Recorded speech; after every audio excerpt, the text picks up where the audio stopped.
high school football. The hits, the scores, the fans. Complete coverage of the high school games that matter. This is Friday Night Blitz from WFXR Sports.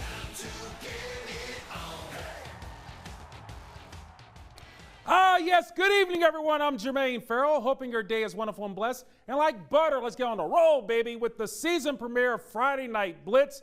David de Guzman and Ryan Moy will join me later in the show as we get you ready for the upcoming season. But we get the party started with a look at our two defending state champions. First off, the Salem Spartans.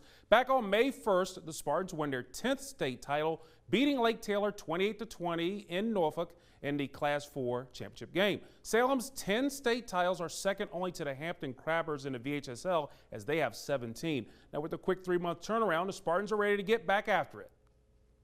We worked hard and reached our goal to play on Saturday, May the 1st, and we're able to be successful through hard work and determination, and had a good ride in Norfolk, there and back. So, but you know, those things are over. Complacency is the enemy of success. We gave them, this group of kids, we gave 2 weeks off, and 60 kids were back in the weight room ready to go. The 2021 Salem Spartans got after it in a big way. It was a 3-month difference between the team's first practice of the fall and winning the title. It is a quick turnaround, but for the Spartans, it is all good and no problem. It's an advantage, definitely. Nobody got out of shape, got the chance to get out of shape. We got right back to it. Got a short 2 weeks off to recover, and we got right back on it, ready to have another big one this year. The Spartans will have a target on their back, and they're looking to get back to playing for a state title coming up in December. Reload, ready to go. Everybody wants to beat us again. It's not really too much new, but we'll be ready. Jermaine, every practice is special, every Friday night special, and the state championships are special, but you know which one is my favorite is the next one. So, and the kids feel the same way. They're proud of their accomplishments, but you know, it's time to move on to the next objective and next goal. So, and that's what we're working towards. Now, Salem wasn't the only team from our area to win a state title. Ryan Moy joins us to talk about the other team in our area to bring it all home. Ryan. That's right, Jermaine. Well, the Appomattox County football squad are no strangers to winning state titles. The team isn't just ready to get back to normal. They're hoping to come away with another state championship. The Appomattox County high school football team defeated Stewart's Draft to claim their 5th Class II state title in 6 seasons and show no signs of slowing down. Coach Smith always says we're always looking to carry the torch from our seniors last year, so obviously they've instilled hard work in us, and we're just trying to keep that going and really just, you know, do all we can to make the team better, really. Whatever you did the day before doesn't matter. It's about what you do today. And, you know, we're all of us are a family. We love each other. We play for each other. We've always got each other's backs and everything. And that's just how we roll. The Raiders are on the hunt for their 6th state title, and after a year of uncertainty, finally getting back to a sense of normalcy has been a godsend. It was very stressful because you have to do with being spaced out, and most of the games you didn't have anybody or hardly have any fans cheering you on and everything, and the coaches were always on us to stay spaced out, and we were always worried that something was going to happen. We were going to get our season shut down, so we tried to be as cautious as we could. As the Appomattox County football team begins their 2021 campaign, a new group of seniors are looking to leave their mark on the year. It just all starts on the practice field, so like if we're giving it our all, like on the practice field, and we're just improving every game, I think that's big. Just improving every day, taking advantage of the opportunities that we get, and just play well, play with intensity every game. Now, most of last year's team returns to the field this year, so it should be a lot of fun to see if this squad is able to run it back. Jermaine. Indeed, I wouldn't bet against the Raiders. And obviously a little bit later, Ryan, you're going to catch up with Raiders head football coach Doug Smith. We get an update on him, so we can't look for that. Now, coming up on the Friday Night Blitz preseason special, we have several new coaches in our area. We catch up with a new boss over at Cave Spring High School. Plus, some of our local schools didn't participate in the spring football season. We check on the schools trying to recover from a lost season. Stick and stay, please. Now, back to Friday Night Blitz, a WFXR sports production. And we have 10 new coaches for our Friday Night Blitz schools. First of all, over at Jefferson Forest, J.T. Cruz taking the place of Paul White. Cruz was an EC Glass assistant and Brookville player. Over at Rustburg, Bert Torrance, he was an assistant at Heritage, and Northside head coach takes the place of Jack Baker over at Rustburg. Meanwhile, at Cave Spring, Nick Lepwich, the former William Fleming assistant at Salem quarterback, taking Tim Fulton's place. And Sean Miller, he was a Gretna assistant and Gretna quarterback, taking Cole Simpson's spot at Gretna. Over at Radford, Michael Chris, he was a Virginia High head coach, a Blacksburg grad. He will take the place of Matthew Saunders over at Radford. Meanwhile, the second batch, you see that David Seabaugh taking Cam Akers' spot at Auburn. At Fort Chiswell, it's a homecoming of sorts for Robert Spider Thompson. He was a head coach there at Fort Chiswell, taking Chris Akers' spot. Meanwhile, Stephen James, the former Pulaski County and Fort Chiswell head man, taking Brett McPherson's spot at Grayson County. Perry McClure with Jack Baker. He was the Rustburg coach last year. He was an Allegheny head coach, taking Mark Wheeler's spot. And over at Craig County, Jimmy Fisher takes the place of Mark Harrison. Well, welcome back, everyone, to our Friday Night Blitz preseason special. Nick Lepwich is getting his first shot as a head high school football coach, taking over the Cave Spring Knights program. Lepwich hopes a change in attitude and enthusiasm will lead to the success for the Knights. What I try to tell our guys, attitude is our word, night vision is our motto. We want to attack everything with a want-to-know mentality. Everything that we do, we need to try to win. For Coach Lepwich, all he does is know how to be successful. Being an assistant at William Fleming and a quarterback at Salem, he has won at all those places. With the winning resume, the players are buying into the process. Going to every game with a winning mentality. I mean, last year, not a lot of the guys had really a winning mentality. And I think it's good that a lot of our up-and-coming players want a winning team. We want to build this team from the ground up, and I'm looking forward to it. No matter who we're playing or what's going on, whether it's in the classroom, weight room, practice, game field, everything you do, you need to try to be successful at. So if you don't go into it with a winner's mentality, then what are you wasting your time doing? So we try to get across to our guys to invest their time, and I really think they've bought into it, and hopefully it shows on the field this year. Now, Lepwich, he is getting help from his dad, Jeff, as he will be an assistant on Nick's staff. Now, Jeff last year was on the Salem staff. He retired this past season from the Spartans, but came out of the short retirement to help his son. Meanwhile, COVID impacting one way or another each of our high school programs in the area. Some either had pauses to the season or didn't even make it to the gridiron. And David de Guzman joins me as he shares the story of one of our programs in our area not having a season. David. Yeah, Jermaine, one school making a long-awaited return to the field is Roanoke Catholic. The private school program that finished as a state runner-up in 2019 didn't get to play at all in 2020. And while the Celtics are back, the path to becoming a contender again is far from easy.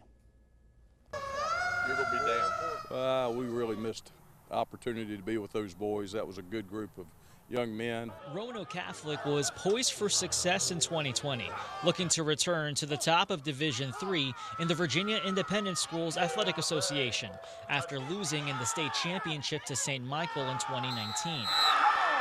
But the Celtics couldn't find teams to play during the pandemic-affected school year, staying absent from the football field altogether.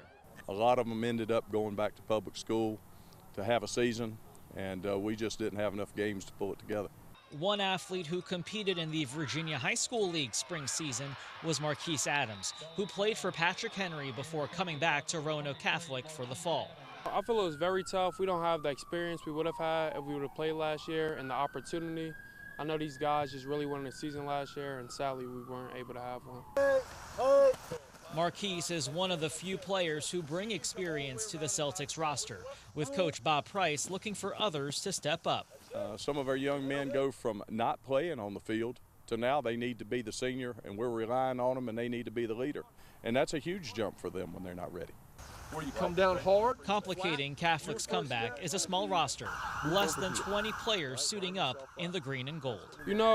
It's very hard to have this small team, but every single guy come out here, we work hard, we can make up the numbers with effort.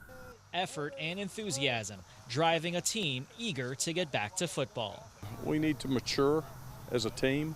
We need to grow. We need to get more physical. and we're doing that. But it's going to take a few days to get where we need to be. You know, we take it day by day. We're not sure what the future is. We just need to get better every practice and take it one day at a time.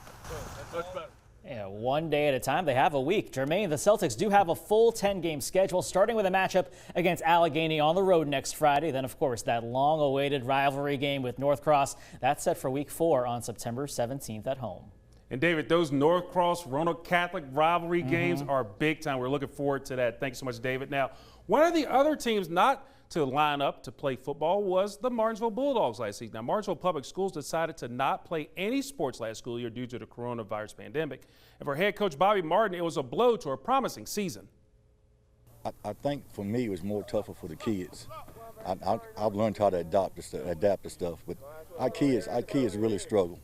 And when you lose hope and you don't think you got a future, that's really hard. Even coming back, we're excited, they're excited, but they're still trying to figure out, is this real or is this not real? So it's been tough for them. But we're doing baby steps, trying to get caught up. It was very tough. Just being inside and then coming out in the summer, all dehydrated and stuff. It was tough. Getting back in the groove. For Bobby Martin, even though it is his third year with the Bulldogs, technically it is year 2 for Martin. With nearly a 2-year gap between playing a game and hitting the practice field, Martin has had to get things going from square one. And this is almost like starting all over again. It's almost like starting all over because we missed the whole group. I had a group of kids we didn't even get to coach. And we would count on those guys, and a lot of them we didn't even get to coach. So it's in the past. We can't change it, but what we can do is go forward. I think it is. I think it's a chance to prove ourselves that we ain't the team that everybody say that we are. And we can prove to them that we can be the best. The wins have been few and far between for the Bulldogs. Martinsville has an 18-game losing streak, with their last win coming nearly 3 years ago as they beat Chatham on September 7th, 2018. It's been 5 seasons since the Bulldogs had a winning season. The players are buying into Coach Martin and trying to return Martinsville to a successful program. He just wants us to do better, work together, be a good team, be a better man in life. Trying to make us become a better man, and he really does love us, so it carries around. I think the biggest thing, whether it's a football program or a church or a business, is we got to lay a foundation of hard work, and then you got to lay a foundation of trusting each other. And then when you start working as a team, you can do remarkable things. And I think that's for anything. Lay a foundation of working hard, trusting each other, and becoming a team, or people like to say becoming a family. And that's what a team is. A real team is a family. And coming up on Friday Night Blitz, the preseason special, Ryan Moy catches up with Appomattox head coach Doug Smith as he returns to the sidelines after taking time off for cancer treatment. Plus, David de Guzman takes a look at some of the games to watch during the 2021 season. More Friday Night Blitz preseason special is coming up on the other side. Now, back to Friday Night Blitz, a WFXR sports production. And welcome back to Friday Night Blitz, our preseason special. Ryan rejoining me, and you spent some time with more successful coaches in our area. Oh, absolutely. After spending a year away from the gridiron, Appomattox County head football coach Doug Smith is back on the sideline. I got a chance to catch up with Coach Smith about how he remained Smith strong while fighting one of the greatest battles of his life off the field. It's an incredible feeling to be back. I know it's been a really strange year for everybody, so I'm sure everybody's kind of excited about getting back to some kind of normality. But for me, it's also, just being back on the field, feeling good and healthy is extremely exciting. Last year, Appomattox head football coach Doug Smith was diagnosed with multiple myeloma, a form of cancer affecting the plasma cells. Now Smith is in recovery and isn't taking any time from his team and his community for granted. Just, smelling the grass cut, being able to walk on the field, being able to paint the lines was exciting to me. Being able to see the kids each and every day, holler and scream at them and motivate them, and just watching these guys, get after it. One player who is excited for Coach Smith's return to coaching is Raiders senior quarterback Trey Lawing. It's like, it gives us even more motivation just to have our coach back. It means so much to us that he's actually back, because honestly, we never knew that he was going to even be able to come back and coach again. So it's honestly just a blessing. As Coach Smith takes to the field this season, the community that coined the term Smith Strong continues to stand behind him. This community is unbelievable, and it's really, again, hard to put in words. They have surrounded me with love and prayers. They've helped my family. I'll never be able to thank all these people enough. And so all I can say is thank you, and we love you, and we're going to be praying for you too. Now, it was pretty exciting to see Coach Smith back out there on the field. He was running all over the place. He's still on medication, but as of now, he'll remain on the sideline. Jermaine. I tell you what, Ryan, Coach Smith is awesome and a blessing. Of course, he's looking to get Raiders. Of course, the state championship games in Class 1 and 2 will be at Salem Stadium. They've won 4 state titles, so they're looking to add a 5th, winning those at Salem Stadium and 6th overall. Well, meanwhile, we got more Friday Night Blitz coming your way. David de Guzman joins us for a look at some of the more interesting games we have on the schedule coming up this season. Friday Night Blitz rolls on after this break. Now, back to Friday Night Blitz, a WFXR sports production.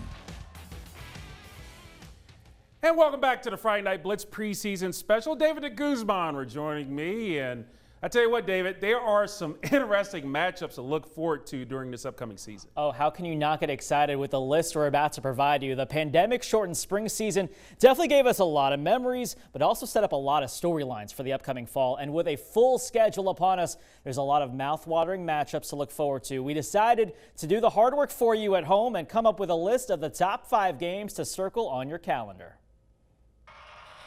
An intriguing matchup awaits us on September 10th in Daleville, where for the first time ever, Lord Botetourt hosts Riverheads. The Cavaliers, always a state contender, but still seeking its maiden title, taking on the 5-time Class 1 champions who haven't lost a game in nearly 3 years. The 2 Roanoke City schools meet on the afternoon of Saturday, September 18th. William Fleming visiting Patrick Henry in a rivalry renewed after the series took a hiatus last year. Both programs made memorable playoff appearances in the spring and expect a playoff atmosphere when these two battle for the Mayor's Cup. Will this be the year Pulaski finally beats Salem? The Spartans have had a stranglehold over the rivalry in the past decade, but Mark Dixon's Cougars may be on the rise in his second year at the helm. Pulaski seeking revenge against the defending Class 4 state champs on October 8th.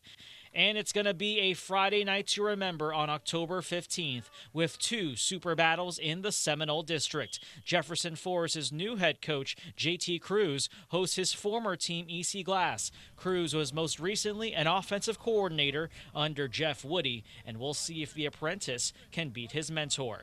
And over at City Stadium on that same night, Heritage hosts Liberty Christian in a rematch of a memorable playoff battle in the spring when the Bulldogs dethroned the 4-time defending regional champions. Brad Bradley's squad looking for payback in a pivotal district showdown. And guess what? Our high school football coverage extends over to WWCW with the Student Playback High School Game of the Week. We will have replays of games produced by Franklin County High School students. Dave Ross, Steve Myers will be on the call. The games begin on August 28th, so to check out the schedule of those WWCW games, we have it for you on WFXR TV.com. So guys, we are ready. I'm ready to go. The spring was great, but it's glad to be back in the fall where football absolutely belongs. Oh, most definitely. A little bit of a sense of normalcy. Finally, I think after almost, a year and some change, right? Yeah. I'm actually pretty excited. And a full schedule, too. Full schedule. Saying these things is just still unbelievably surprising, just to say, but hey, we're here. It'll be fun, Jermaine. I'm looking forward for the bands, the popcorn, the cassette stands, because we know we can pack it on. Hey, it's all But guys, I tell you what, we'll be here throughout the whole year. David and Ryan will be out there covering all the good. We'll have our player of the year, game of the week, all that good stuff. Well, that does it for this edition of Friday Night Blitz right here on WFXR. I'm Jermaine Farrell for David and Ryan. Hope all of your teams are winners. Have a wonderful and blessed night, everybody.